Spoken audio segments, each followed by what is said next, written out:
Fala galera do YouTube, aqui quem tá falando é o Evolution. E hoje eu tô trazendo aqui pra vocês, galera, um tutorial bem legal de como fazer uma fogueira, galera. Mas esse aqui não fui eu que inventei essa fogueira, foi de um carinha lá que tava lá que eu vi. Achei bem legal, vou fazer aqui pra vocês verem, né? Mas não é minha.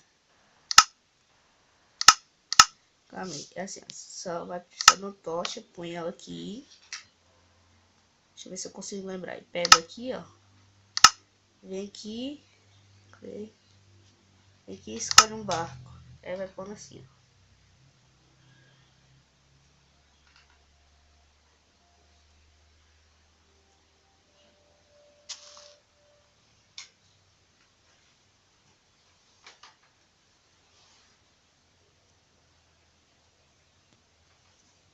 Galera, desculpa por isso daqui, o negócio bugou.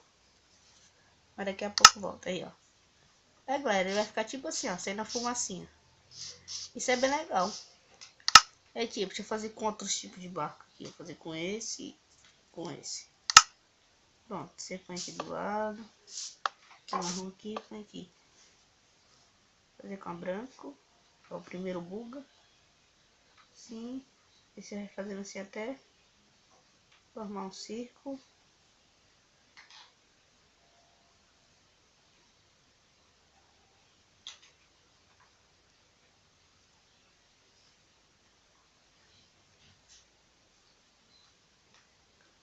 Pois é.